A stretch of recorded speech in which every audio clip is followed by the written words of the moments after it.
Bonjour. À quoi faut-il s'attendre pour le Bitcoin dans les prochaines semaines? Va-t-il enfin casser les 32 000 dollars? C'est ce que nous allons voir dans l'analyse du jour. Mais avant de commencer, n'oubliez pas de vous abonner, de mettre un petit pouce bleu et de laisser un commentaire. Alors aujourd'hui, on a beaucoup de choses à voir, notamment en particulier l'analyse weekly.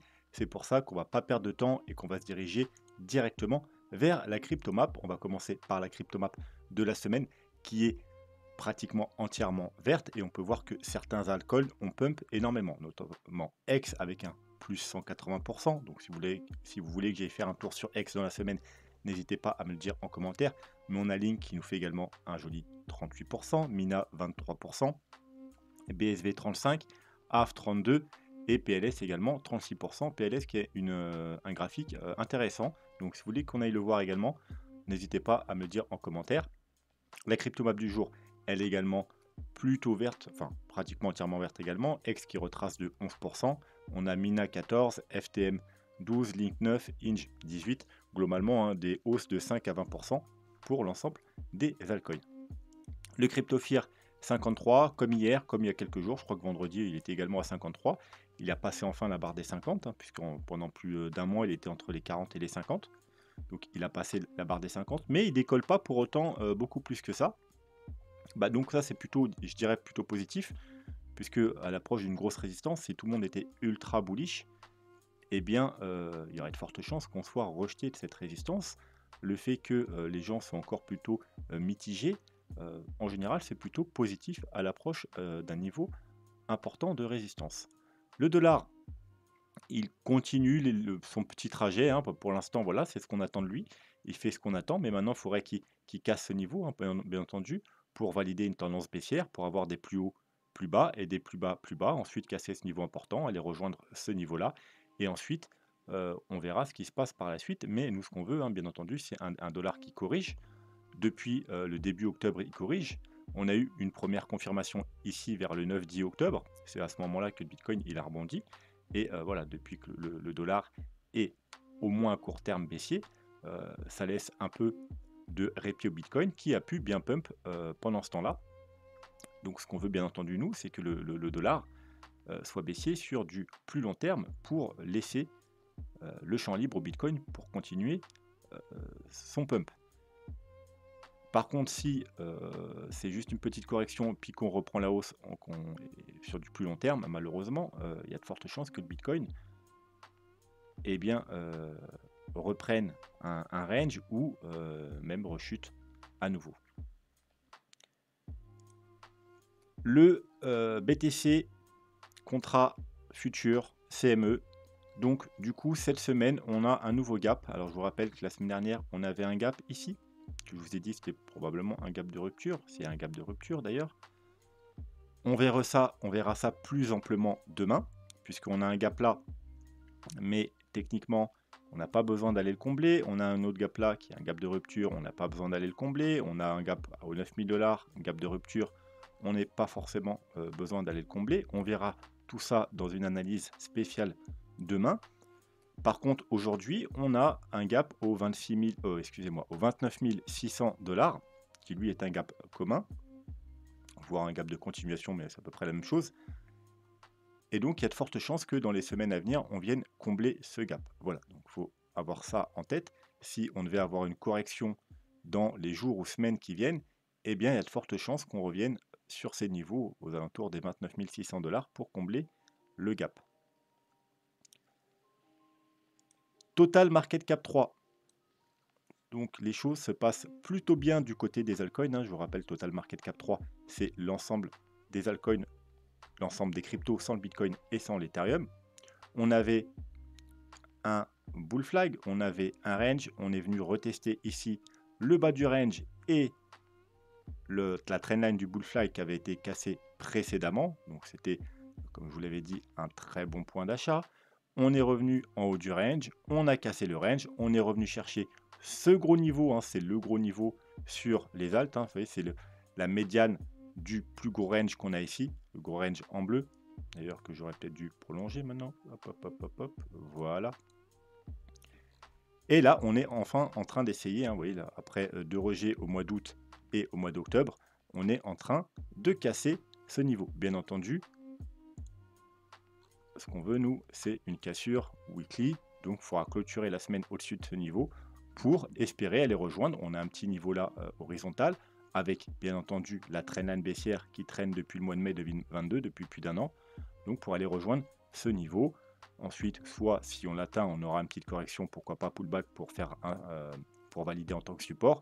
Et ensuite cassure ou directement cassure pour aller rejoindre le haut du range.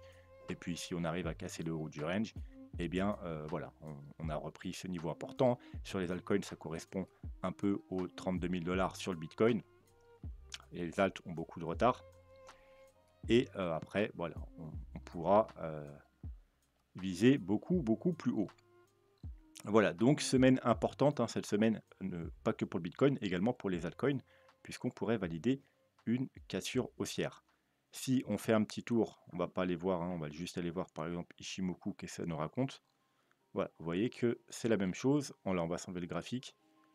On a également sur Ishimoku cassé un niveau important, c'est la Kijun. Mais encore une fois, on est en weekly, il faudra attendre la clôture, parce qu'avant la fin de la semaine, on pourrait très bien rechuter, et en fait, la semaine finirait avec une mèche et un nouveau rejet sur ces niveaux.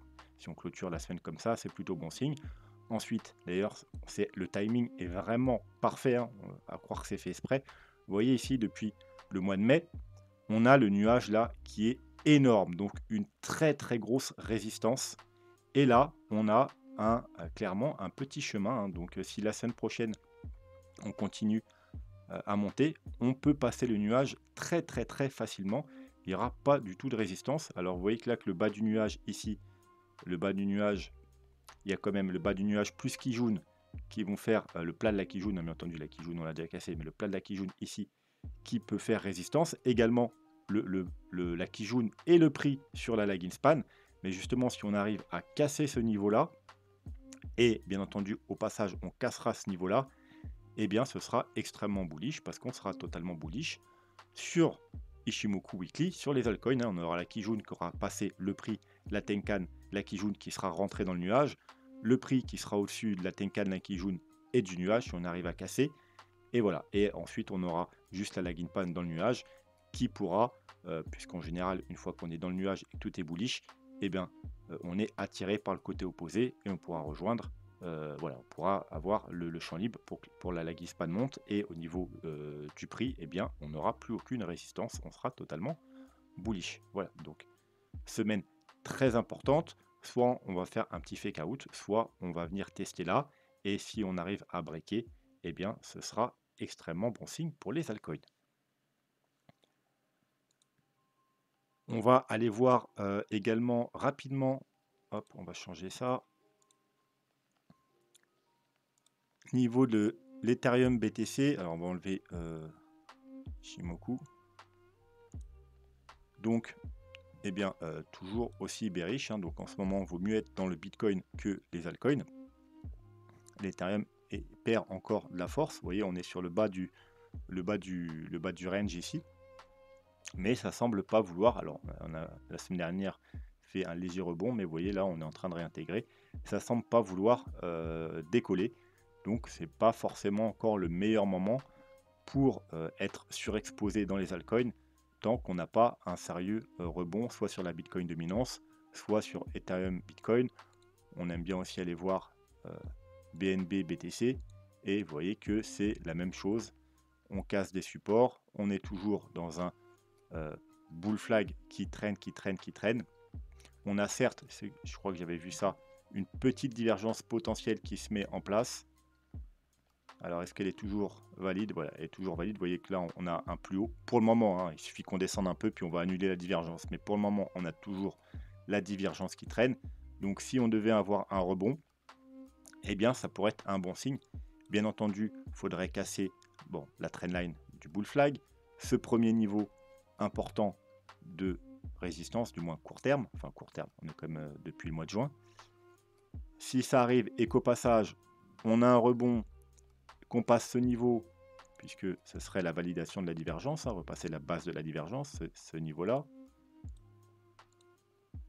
eh bien, ça peut être un très bon signe haussier pour le BNB et probablement pour l'ensemble des altcoins, parce que je ne pense pas que le BNB va partir tout seul dans son coin. Il y aura sûrement aussi des validations du côté d'Ethereum et des autres altcoins. Mais en tout cas, en ce qui concerne le BNB, voilà, si on arrive à rebondir, à casser la trendline et ce niveau-là, et valider la divergence haussière weekly, donc c'est important, eh bien, il faudra s'attendre à un gros rebond du BNB et surtout à une surperformance du BNB par rapport au Bitcoin. Par contre, si on continue à chuter, on va annuler la divergence et probablement on va continuer à chuter beaucoup plus bas.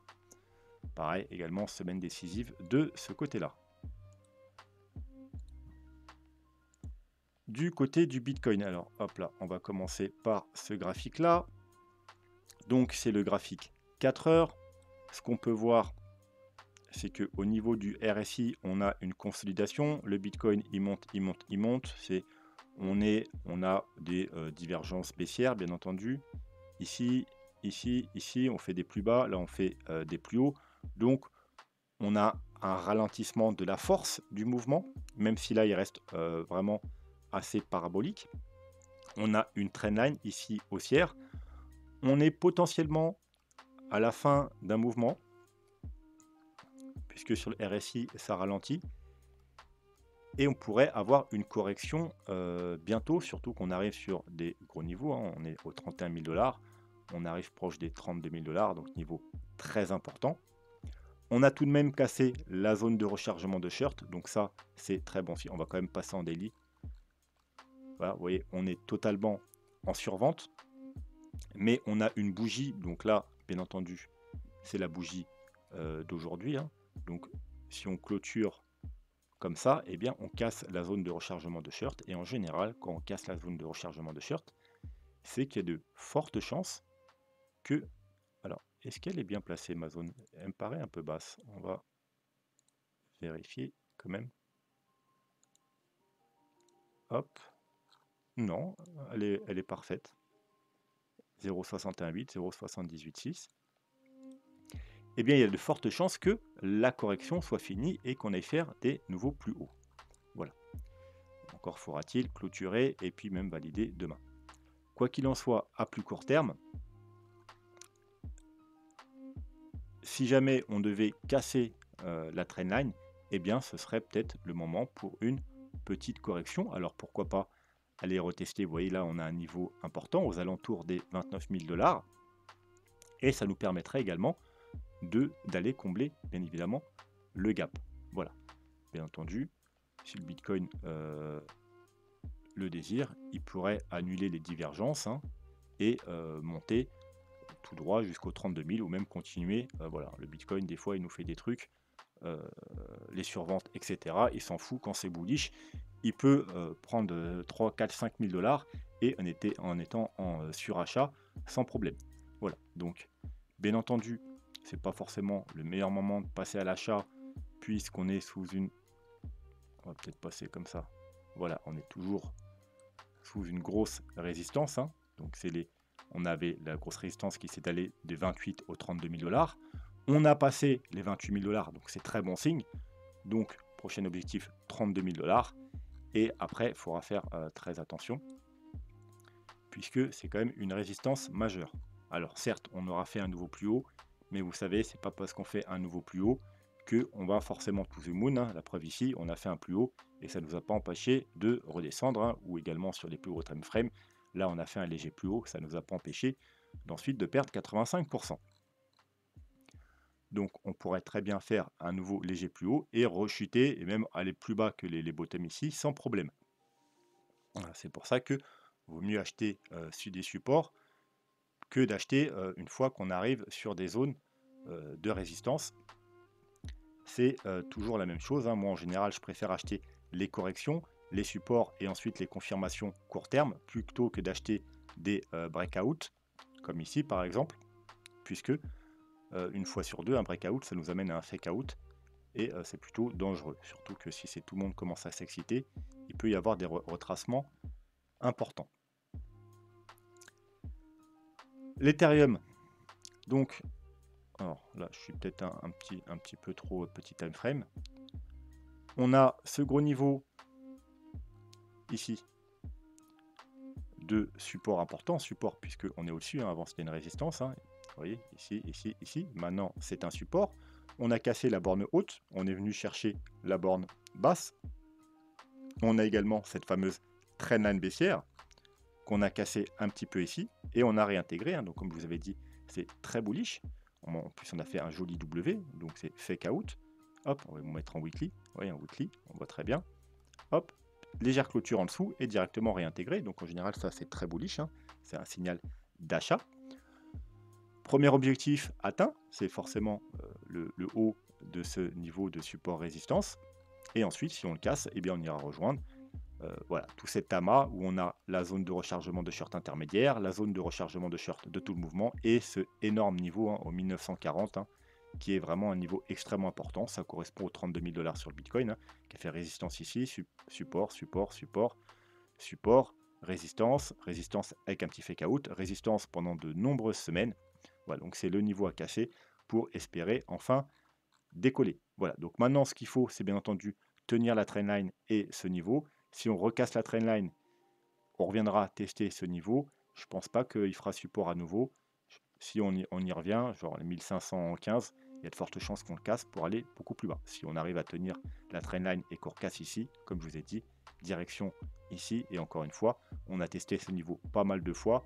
Donc si on y revient, je pense cette fois-ci, ce sera pour le casser. Alors bien entendu, on aura probablement une petite correction, potentiellement un mouvement comme ça, hop, revenir, pourquoi pas tester la trendline, et ensuite prendre un peu de force pour pouvoir le casser. Mais voilà, si on y vient, je pense que ce sera pour le casser et pas pour retourner faire des nouveaux plus bas après. Alors ensuite, non, celui-là, c'est pas bon. Voilà, hop. Donc, qu'est-ce qu'on en a? On a le graphique simple du Bitcoin. Alors, on a une méga trendline hein, qui dure depuis 2013, qu'on a cassé ici, en 2022. On a fait un pullback, on a été rejeté. Pullback, rejet. Pullback, petit fake out, rejet. Pullback, rejet. Voilà. Donc, cette trendline qui était un ancien support, un énorme support très long terme, et maintenant une résistance. Ensuite, on a ce niveau, hein, les 28 aux 32 000 $. Vous voyez, 32 000 $, niveau très important. Support, support, support, support, résistance, résistance, et résistance, résistance, résistance. Alors je dis 32 000 $, hein, c'est les 31 800, 32 000. Voilà, n'est pas quelques dollars près. C'est aux alentours des 32 000 $, c'est plus pour arrondir. Et c'est le niveau, eh bien, vous voyez, on y arrive, on y arrive. Donc, prudence, on est sous une résistance, c'est pour ça que techniquement, on n'est pas censé acheter ici. On achète, comme je vous l'avais dit, sur le support. On achète également à la cassure d'une résistance. Donc on avait les fameux 28 000 $, donc je vous ai parlé pendant plusieurs semaines, voire plusieurs mois. Donc c'était le bas de ce niveau. Donc bien entendu, hop là. Là, on peut acheter. Vous voyez, on n'achète pas ici. Là, on a eu la fake news, mais peu importe, hein, je vous ai dit les news ou pas, on s'en fout, c'est le graphique. Hein. Le graphique nous dit qu'on passe un support, on vient faire un magnifique pullback. Une journée, 2 jours, pendant 3 jours, on a fait un pullback sur parfaitement ce niveau, vous voyez les 28 000, 28 100.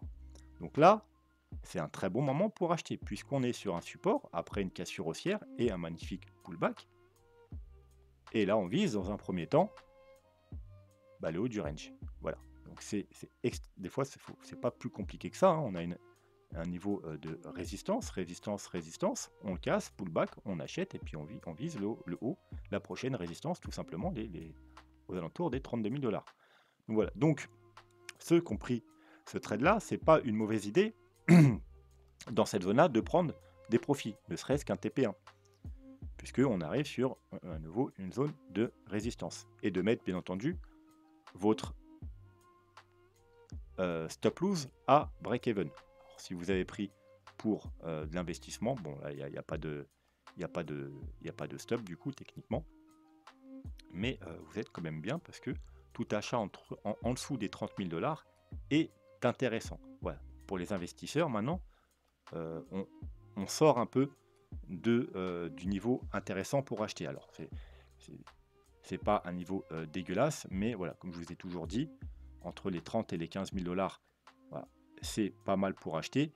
Quand on repassera au-dessus des 30 000 $, on arrive sur des niveaux un peu moins intéressants, normalement, vous avez largement eu le temps de faire depuis juin 2022 un DCA suffisant, ou même si vous avez commencé sur les confirmations, peu importe la méthode que vous avez mise en place. Je vous en ai donné des, j'allais dire des dizaines, peut-être pas, mais au moins pratiquement une dizaine de méthodes pour rentrer, que ce soit en DCA ou sur confirmation. Voilà, une fois qu'on aura cassé les... Enfin, techniquement, vu qu'on est déjà en train de casser les 32 000 $, on est déjà à les 30 000 $, on est déjà à 31 000 $. C'est plus trop le moment pour... Là, c'est plus, à la rigueur, je dirais, plus des prises de profit, mais en tout cas, voilà, c'est plus trop des achats pour l'investissement. À la rigueur, à la cassure des 32 000, ça peut être le dernier achat, puisque... Alors là, je parle en weekly, hein, cassure des 32 000 et validation des 32 000. Et bien, vu qu'on renverse la structure, c'est en gros l'ultime confirmation qu'on attend. Donc, ça peut être les derniers achats, voilà, pour l'ultime confirmation. Mais voilà, après, vaut mieux profiter et faire des achats sur les altcoins qui, eux, sont encore très bas pour la majorité. Voilà. Donc, une fois qu'on aura cassé les 32 000 $, eh bien, l'objectif, ce sera tout simplement la trendline. La trendline qui va se trouver, alors tout dépend, hein, là actuellement c'est les 39 000 $, mais voilà, grosso modo, vu que ça va prendre, on va pas y aller je pense en ligne droite, elle sera plutôt autour des 41-42 000 $. Niveau très important, hein, on a deux niveaux importants je pense. Voilà, on va les se mettre en mensuel.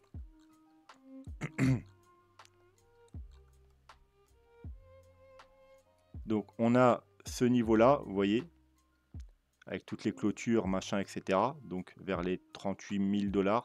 Hein, c'est un niveau, il commence même à 37. Ouais, si on descend un peu en weekly, on verra même, c'est le niveau des 36 à 38 000 $. Et ensuite, on va passer en weekly pour avoir un peu plus de niveau quand même. Voilà. Donc vous voyez à partir des 36 ici, niveau important. 36 à 37,8 à 38. Et ensuite, on a ce niveau-là, hein, vous voyez, avec les clôtures, les résistances, les supports, la résistance, donc vers les 42 000 $. Donc il faudra faire très attention vers les 36, 38 et vers les 42 000 $. Niveau important horizontal. Et en plus, on aura également cette fameuse trendline. Et en termes de retracement Fibo, alors je vais vérifier. On va peut-être se mettre en log. On aura les 61,8 vers les 38 et ensuite au 48 seulement. 49, ouais, ce niveau-là, 48 000 $, ce sera ensuite le prochain niveau après les 42 000 $. Le haut de la zone de rechargement de shirt. Et là, attention, vous voyez qu'on a également les 0,5 ici aux 32 700 $. Et si on enlève le logarithmique,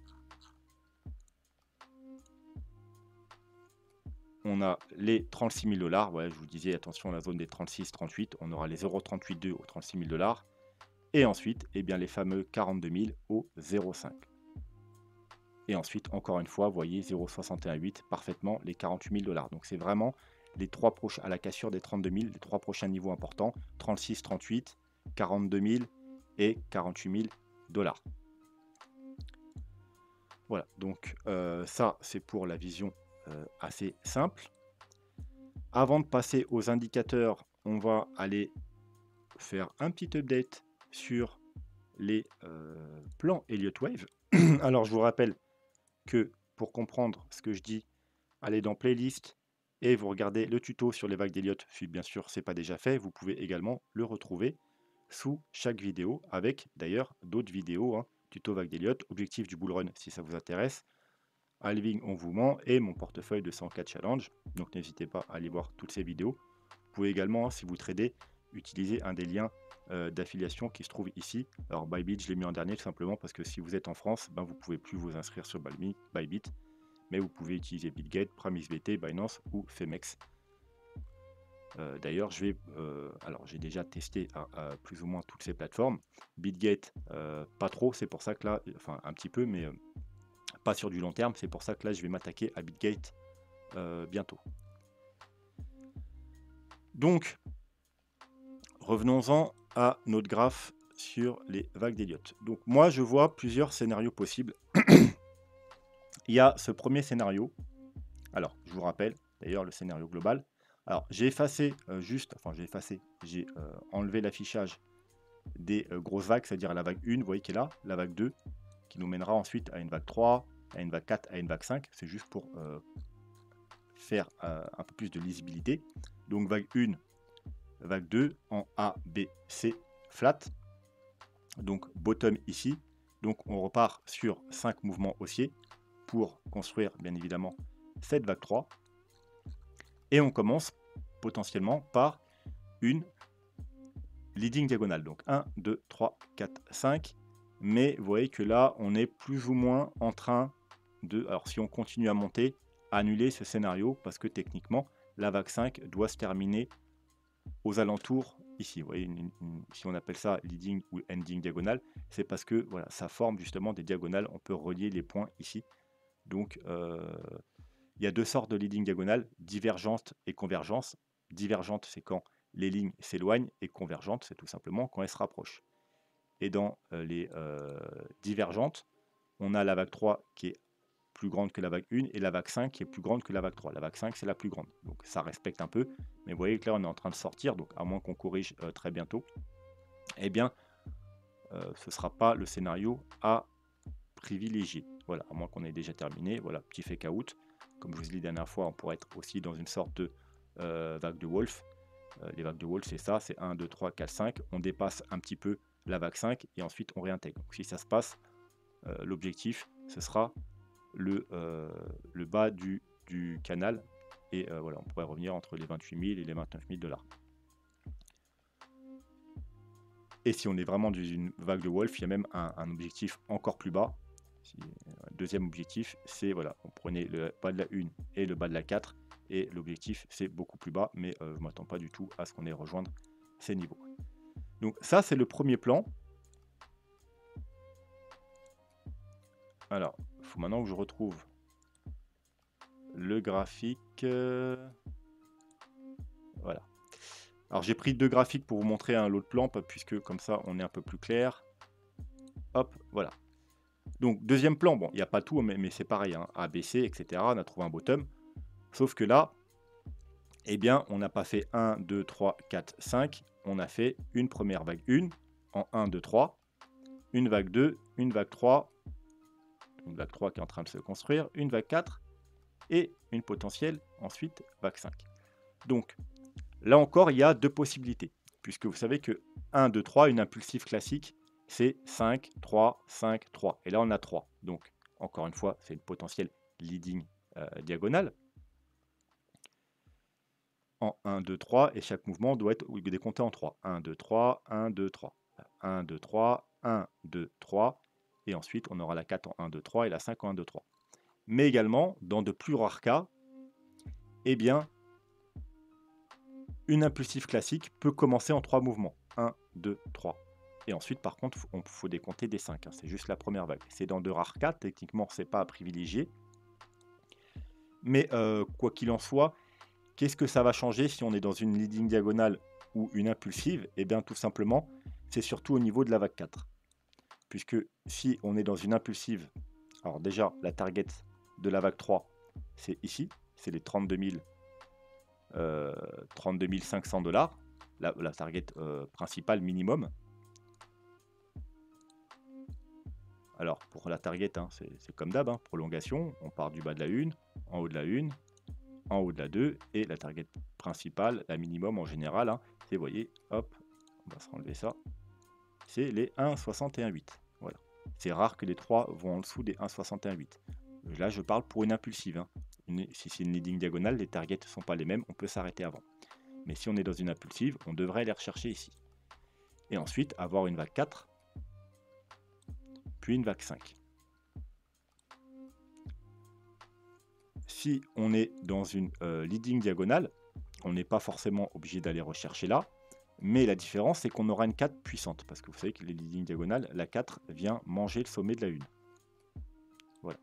Et donc techniquement, on devrait avoir une 4 qui revient. Vous voyez, leading diagonale, on devrait revenir ici. Voilà. Tout dépend du truc, mais voilà, on devrait revenir vers les 28 000 $, 29 000 $.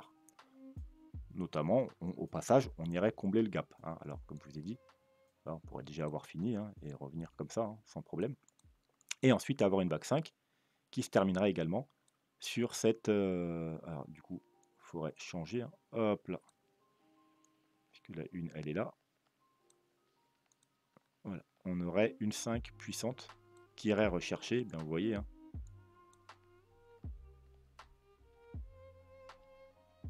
Et même essayer, voilà, hop. Alors, on n'a pas fini, hein, parce qu'on pourrait monter encore. Mais au minima, elle irait chercher justement ces fameux 36 000, 35-36 000 $. Donc ça, c'est les deux cas de figure. Soit on va avoir une impulsive avec une petite 4 et ensuite une 5, qu'on calculera lorsqu'on aura le bas de la 4. Ou soit on est dans une leading diagonale, et là, on n'est pas forcément obligé de monter, on pourrait s'arrêter n'importe quand. Et on aura une 4 puissante pour aller rechercher le bas de ce canal et manger le sommet de la une. Ça veut dire que le sommet de la une, il est à 29 600, ça veut dire qu'on irait en dessous 28 600, ça veut dire on pourrait aller retester le niveau aux alentours des le gros niveau de support aux alentours des 28 000 $. Et après, une 5 très puissante. Voilà, donc ça, c'est le scénario principal avec, on va dire, entre guillemets, 3 sous-scénarios. Et bien entendu, il y a le scénario un peu moins, alors qui n'est pas là d'ailleurs, voilà, un peu moins bullish court terme, tout simplement, c'est le scénario alternatif, scénario que j'ai appelé scénario CMA, puisque c'est son scénario principal.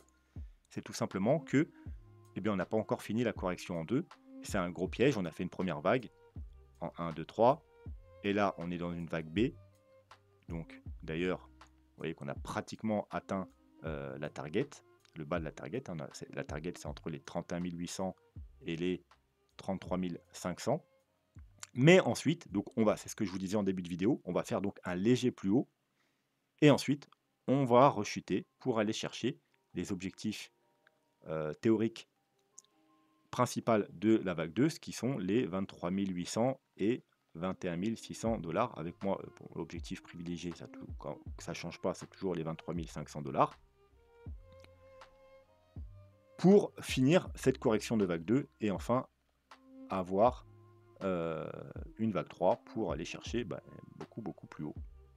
Voilà, donc ça c'est le plan plus bearish court terme, hein. Bien entendu, il y a un vrai plan bearish, hein, un plan qui nous emmène beaucoup plus bas, soit en double bottom, soit beaucoup plus bas. C'est un plan que je privilégie pas du tout et que je garde de côté, comme depuis plusieurs mois, jusqu'à preuve du contraire. Donc, on s'y intéressera quand? On s'y intéressera seulement quand, par exemple, ce plan-là sera annulé. Et ce plan-là, il sera annulé quand? Si on repasse en dessous les plus bas ici, hein. Vu que là, on a un bottom, on est dans une vague 1. Si on corrige et qu'on revient en dessous ce niveau, vous savez qu'une vague 2 ne peut pas corriger plus bas que le départ de la 1. Donc ce plan sera tout simplement annulé, il sera mauvais, donc il ne restera que le plan alternatif qui lui justement veut qu'on ait en dessous ce niveau pour aller rechercher ici. Et du coup, lorsqu'on annulera ce plan, si ça arrive, on n'aura plus que ce plan-là qui passera plan principal et on pourra du coup avoir en plan alternatif un vrai plan bearish qui nous emmène beaucoup plus bas. Voilà, qui ne sera pas encore privilégié tant qu'on ne casse pas les 21 800 $. Et seulement si on casse les 21 800 $, celui-là passera en plan alternatif et le plan bearish passera en plan principal. Mais pour l'instant, on n'est pas du tout là. Mon avis n'a pas changé depuis plusieurs mois, voire même plus d'un an, que voilà, on a trouvé un bottom et qu'on est bull, et que du coup, on ne retournera pas en dessous les 20 000 $. Donc voilà, ça c'est pour la petite update du plan Elliott Wave. Et alors on en est où là? On va effacer ça. Voilà. Donc d'ailleurs, hop, ce graphique là, je vous rappelle, encore une fois, on arrive en haut d'un niveau important. Parce que je le rappelle, au cas où il y a des nouveaux sur la chaîne, même si vous êtes très peu de nouveaux. Pour moi, un bull run se construit sur le Bitcoin, bien entendu, en 3 parties. On a une première vague haussière, ici, une longue consolidation, vous voyez, après le premier top, on a une longue consolidation, vous voyez, un rectangle blanc, et quand on casse ce niveau, eh bien, le bull run peut, enfin, la troisième partie du bull run peut démarrer. Donc, première, une phase haussière, deuxième, une longue consolidation qui dure plus d'un an, ou un an, enfin, qui dure longtemps, et ensuite, dernière phase du bull run, une phase vraiment, ce que certains appellent le bull run. Pour moi, le bull run, il démarre à partir du moment où on a trouvé un bottom. Pour certaines personnes, un bull run, c'est quand ça hausse vraiment forte. Bull run, c'est une tendance haussière, donc à partir du moment où le bear market est fini, pour moi, le bull run démarre. Donc, première phase du bull run, consolidation, deuxième phase, et troisième phase, la dernière phase du bull run très puissante. Première phase du bull run, consolidation, dernière phase du bull run. Première phase du bull run, consolidation, donc ça fait déjà 203 jours. Donc vous voyez qu'on n'est pas encore, on n'a pas fait un an, mais on a fait quand même plus de 6 mois déjà de consolidation.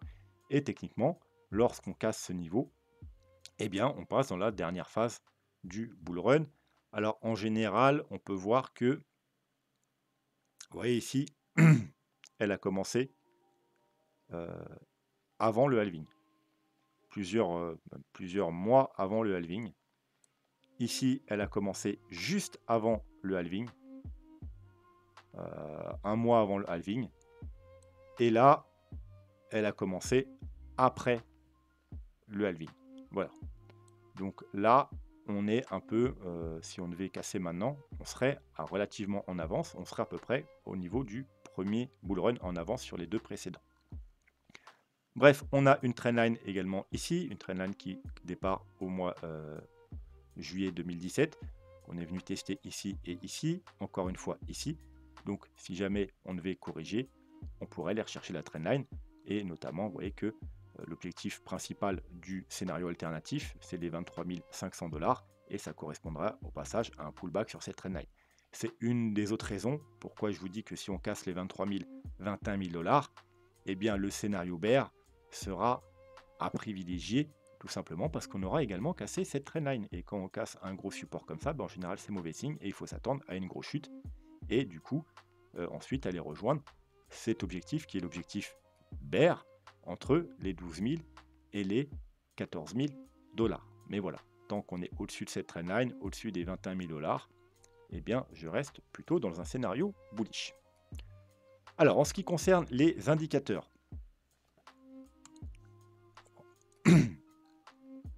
donc la semaine dernière, on avait vu que la semaine dernière, c'était une semaine importante et que cette semaine serait autant importante puisque ce seraient les confirmations.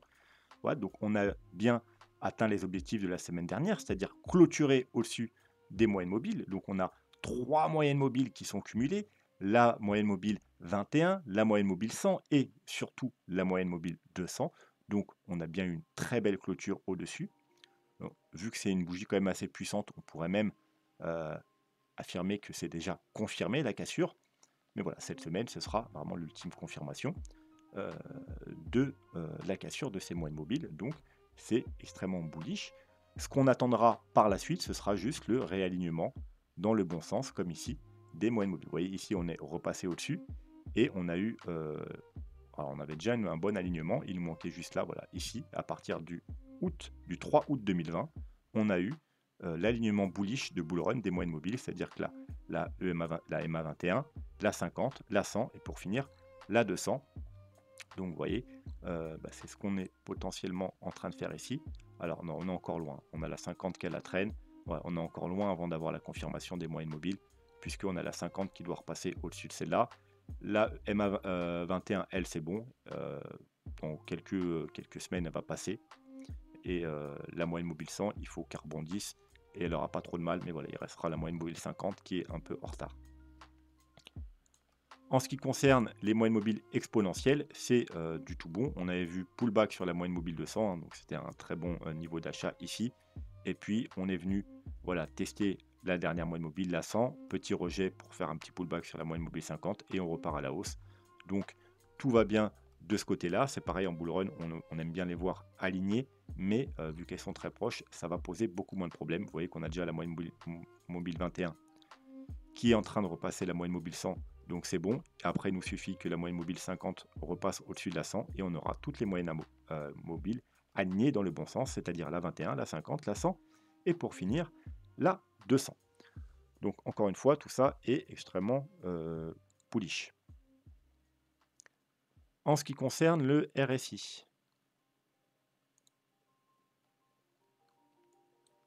on avait une petite trendline baissière ici, hop, on va même la mettre en rouge, voilà, qui a fait résistance, résistance, résistance, résistance, résistance, ici, voilà, la dernière petite résistance, c'est ici, quand on est venu faire une petite correction ici, et puis, boum, la semaine dernière, on l'a cassé ici, donc validation sur le RSI, en plus d'avoir une cassure des 28 000 $, eh bien, on avait également une confirmation sur le RSI, donc tout ça, c'est également bullish, bien entendu. Au passage, on annule une potentielle divergence. Alors, si on continue à monter un peu, voilà, on va zoomer pour voir. Voilà, alors, la semaine n'est pas clôturée, mais si on clôture la semaine comme ça, c'est-à-dire plus haut que ce sommet, on annule une potentielle divergence. Parce que là, on est en train de faire des plus hauts, mais si on faisait un plus bas sur le RSI, ça nous aurait donné une divergence weekly. Mais là, si on continue à monter et qu'on casse ce niveau, donc on fait réellement un plus haut, on aura également un plus haut sur le RSI, donc tout ira bien de ce côté-là, on ne sera pas sous une divergence weekly. Donc, ce sera également bullish. Ensuite, on va aller faire un tour du côté du MACD.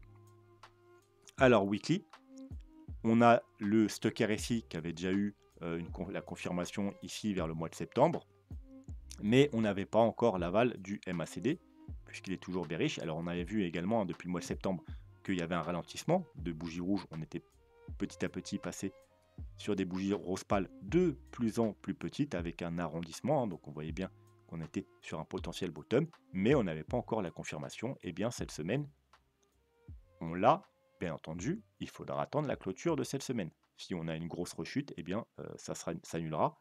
Mais pour l'instant, c'est également bullish, bien entendu. Il faudra attendre la clôture de cette semaine pour avoir les confirmations. Et en 2 semaines, c'est l'inverse. On attendait une potentielle confirmation bearish, puisque là, vous voyez qu'on avait déjà eu une confirmation sur le stock RSI, mais comme je vous avais dit, tant qu'on n'a pas l'aval du MACD, ça compte pas, parce qu'on peut très bien faire comme ici. Vous voyez, là, on a eu pareil, hein, des confirmations. Ça ne nous a pas empêché de continuer à monter, puisque le MACD, lui, il nous a donné aucune confirmation. Bien là, c'est pareil, on va zoomer sur le MACD. On n'a eu aucune confirmation bearish. Voilà. On n'a jamais recroisé à la baisse. Donc, on est toujours resté bullish. On n'a pas eu la confirmation d'un gros mouvement baissier, tout simplement. Donc, encore une fois, tout va bien de ce côté-là. Et on va pouvoir passer. Alors, on va aller faire rapidement le Gaussian Channel. Voilà, donc le Gaussian Channel, on a réintégré. On a recassé le haut du... Hop, le haut du canal, donc c'est très bon signe. Après un pullback, hein, vous voyez, comme je vous ai dit, on est venu faire un pullback ici, donc il fallait éviter de clôturer sous ces niveaux. On est venu, hop, faire un petit peu résistance et on l'a cassé. Donc ce niveau, maintenant, il est aux alentours des 28 700 $. Donc il faudrait éviter de recasser les 28 700 $ si possible pour continuer la hausse, bien évidemment. Le niveau bas du canal, il est aux 21 400 $, donc au plus bas, encore une fois, voilà, ça va avec l'analyse. Il faudra à tout prix éviter de casser. Si jamais on devait avoir le scénario alternatif, voilà, une rechute et qu'on recasse ce niveau, il faudrait bien évidemment, encore une fois, ne surtout pas casser les 21 400 $ parce que ce serait effectivement très bearish, comme à chaque fois qu'on casse, bien entendu, le bas du canal. Donc, ce serait une très bonne opportunité pour ceux qui n'ont pas accumulé du Bitcoin, parce que ça vous donnerait, tant qu'on sera en dessous, un bon moment pour accumuler. Mais bien évidemment, on pourrait aller très bas, on pourrait aller rejoindre les targets, bien entendu, ici, entre les 12 et les 14 000 $. Par contre, bien entendu, vous voyez qu'ici, on est parfaitement sur le bas du canal, dans le niveau d'achat pour le scénario alternatif entre les 21 000 et les 23 000 $.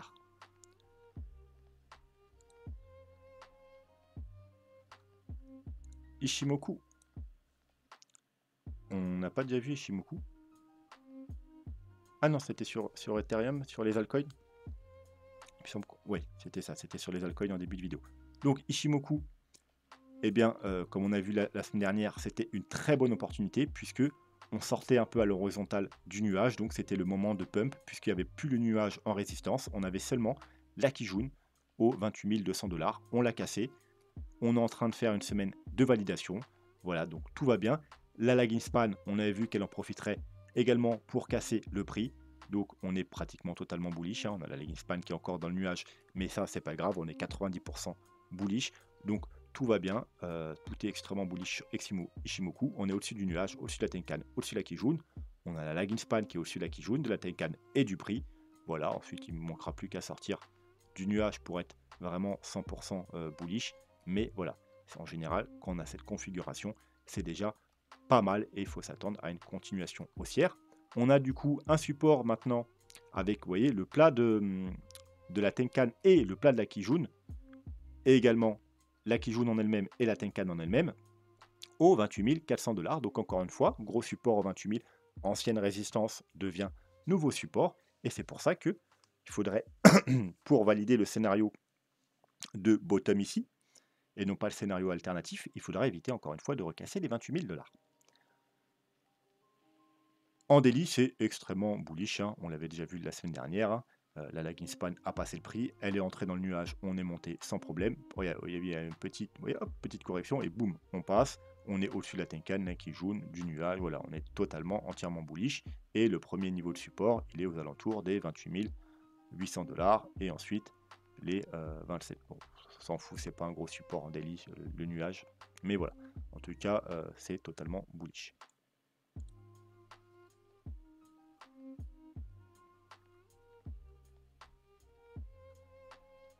Ouais, qu'est-ce que je voulais vous montrer d'autre? Le super train, hein. Voilà, donc le super train, il n'a pas été inquiété du tout, hein, puisque voilà, il était au niveau des 23 700 $, donc on aurait pu aller directement dans le scénario valider les 23 000 $ tant qu'on clôturait pas en dessous. Ça aurait été pas risqué. Si on clôture en dessous, alors maintenant il est même monté à 24 800 $, eh bien il repassera en rouge, et en général en weekly, eh bien vaut mieux qu'il reste vert, hein, parce qu'en bull run, bah, vous voyez, hein, il est quand même plutôt pertinent, hein. Il reste pratiquement toujours vert. Le seul moment, on va dire entre guillemets, on a eu du rouge chez ici, mais techniquement, on n'était déjà plus en bull run parce que le top du bull run a eu lieu là, même si on a fait un plus haut ici, c'était un mouvement correctif en 1, 2, 3, tout simplement le début de la flat. Voilà, donc ça nous avertissait également de quelque chose. Et on a fait un léger plus haut, puis voilà, il est repassé en rouge, là on est dans le vert, donc tout va bien de ce côté-là, tant qu'on ne clôture pas une semaine en dessous des 24 800 $. Donc je vais quand même remonter un truc drôle parce que c'est vraiment, hop, à ceux qui se moquaient à l'époque, il y a 3 semaines.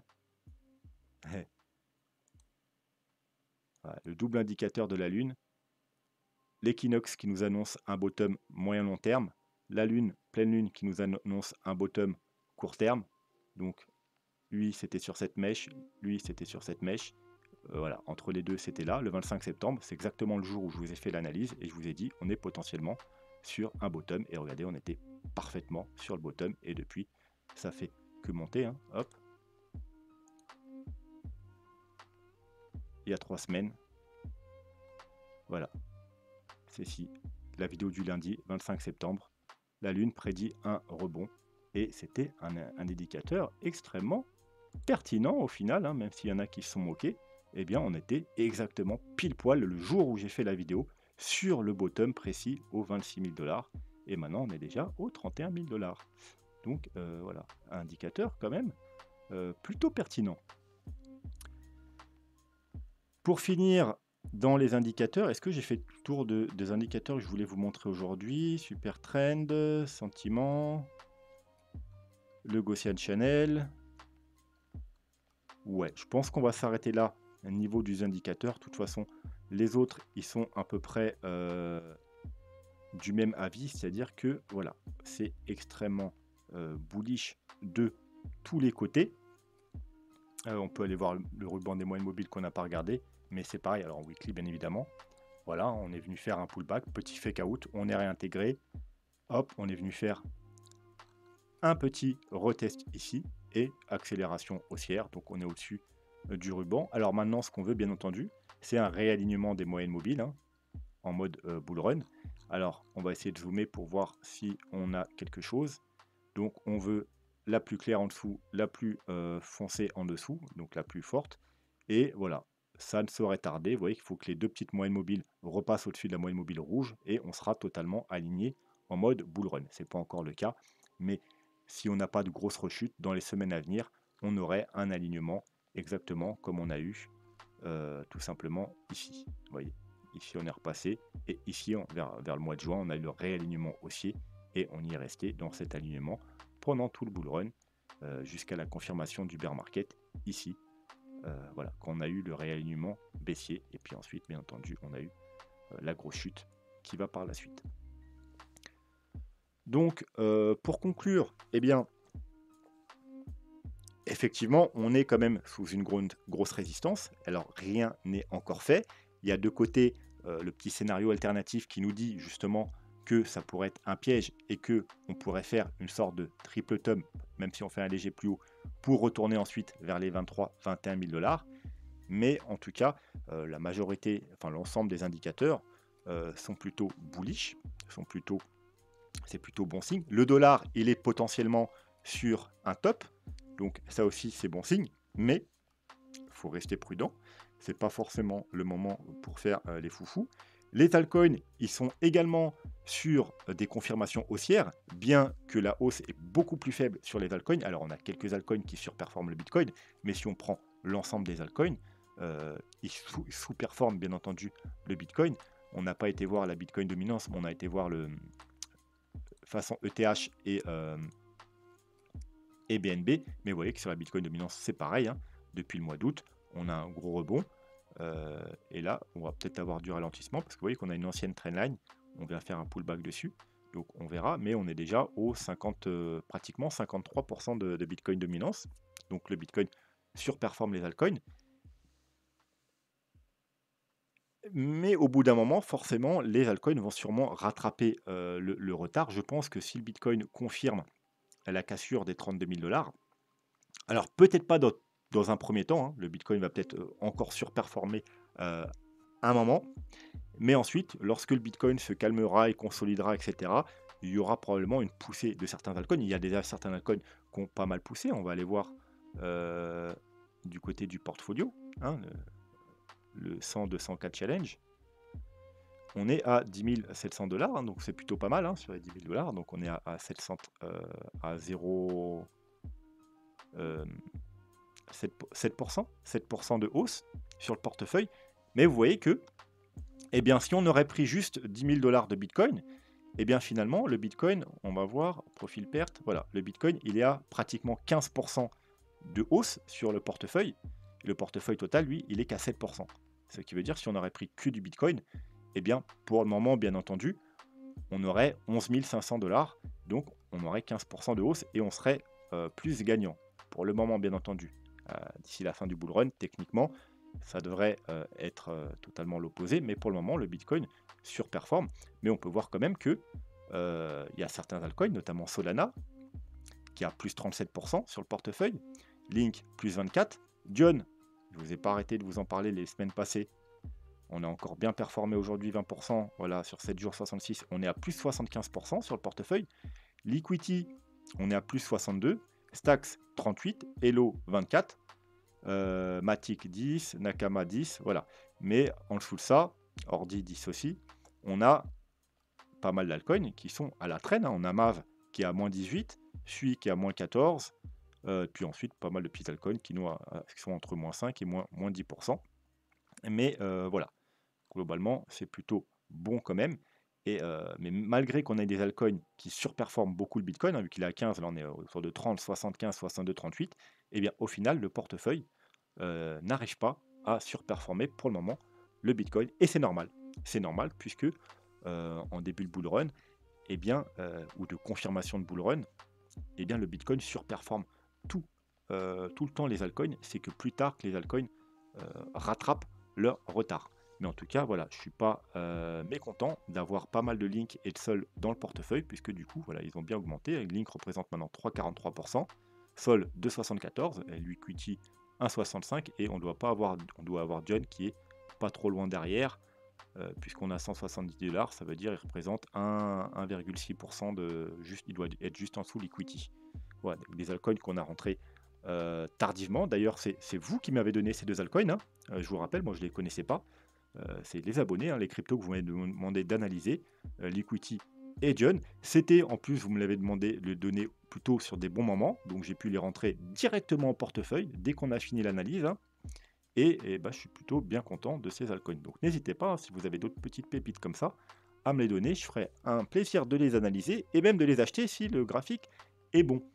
Voilà, sur ce, on va finir la vidéo par tirer au sort le gagnant du dernier giveaway pour fêter les 8000 abonnés. On a fait ça pendant 5 semaines, je crois bien. Donc c'est la dernière semaine. J'ai pris la vidéo qui avait le moins de vues, c'était celle de lundi dernier. Et en faisant le tri des commentaires, il reste que seulement 37 commentaires. Donc vous avez une chance sur 37 pour gagner 20 € dans la crypto-monnaie de votre choix.